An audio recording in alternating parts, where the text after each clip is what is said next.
কোন স্ত্রী যদি স্বামীকে একটি কথা বলে, একটি কথা বলার কারণেই ওই স্ত্রী জাহান্নামে যাবে। আমি আবারও বলছি, আল্লাহ রাসূল সাল্লাল্লাহু আলাইহি ওয়াসাল্লাম হাদিসের মধ্যে বলেন, বুখারী শরীফের হাদিস, আল্লাহ রাসূল বলেন, কোন স্ত্রী যদি স্বামীকে একটি কথা বলে, ওই স্ত্রী যদি হয় নামাজি, ওই স্ত্রী যদি হয় আল্লাহওয়ালা, ওই স্ত্রী যদি হয় পাহাড় পরিমাণ সওয়াবের অধিকারী, কিন্তু স্বামীকে শুধু একটি কথা বলার কারণে আমার আল্লাহ ওই স্ত্রীকে জাহান্নামে দিবে। এই হাদিসটা পড়ে অনেকেই পেরেশান হয়ে যায়।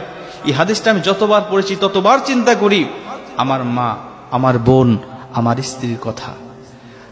অধিকাংশ মহিলারা আজকে প্রতিনিয়ত এই কথাটা স্বামীকে বলে যাচ্ছে। অধিকাংশ মহিলারা স্বামীকে এই কথাটা বলে যাচ্ছে। তারা চিন্তাও করতে পারতেছে না যে দিন দিন তাদের স্থানটা জাহান্নামের কোথায় গিয়ে দাঁড়াচ্ছে। আমরা অধিকাংশ মহিলারা জেনে হোক, বিশেষ করে না জেনেই মহিলারা বেশি এই কাজটা করে যাচ্ছে।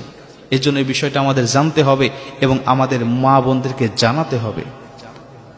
আল্লাহ রাসূল সাল্লাল্লাহু আলাইহি ওয়াসাল্লাম বলেন, বুখারী শরীফ 29 নম্বর হাদিস, আমাকে যখন জাহান্নামে নিয়ে যাওয়া হলো, আমি সেখানে গিয়ে উপস্থিত হলাম। আমি দেখলাম উরিতু নারা ফাইদা আকথারু আহলিহা নিসা ও ইয়াকফুর, অধিকাংশ মহিলারা হলো জাহান্নামী। আমি জিজ্ঞাসা করলাম, জিব্রাইল, কি লা ইয়াকফুরনা বিল্লাহ, এরা কি আল্লাহর সাথে কুফরি করার কারণে জাহান্নামে এসেছে? এদের ঠিকানা কেন জাহান্নামে, আমাকে একটু বলো। এরা কেন জাহান্নামে এসেছে? কি লা ইয়াকফুরনা বিল্লাহ, এরা কি আল্লাহর সাথে কুফরি করেছে? জিবরিল আমিন আলাইহিস সালাতু ওয়াস সালাম ডাক দিয়ে বলেন, ইয়া রাসূলুল্লাহ, ক্বালা ইয়াকফুরনাল আশিরা, এরা আল্লাহর সাথে কুফরি করার জন্য জাহান্নামে আসে নাই। এরা আল্লাহকে অবাধ্য হওয়ার জন্য, আল্লাহর সাথে শিরিক করার জন্য আল্লাহ এদেরকে জাহান্নামে দেয় নাই। এদেরকে জাহান্নামে দিয়েছে স্বামীর অবাধ্য হওয়ার কারণে এবং স্বামীর নাশুকরি স্ত্রী হওয়ার কারণে। মুসলমান ভাইরা আমার, খুব মনোযোগ দিয়ে কথাগুলো শুনে নেবেন।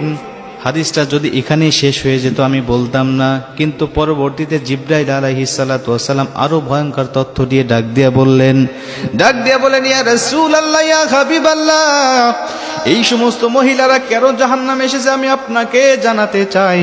শুধুমাত্র একটি কথা বলার কারণে আমার আল্লাহ তাদেরকে জাহান্নামে দিয়েছে।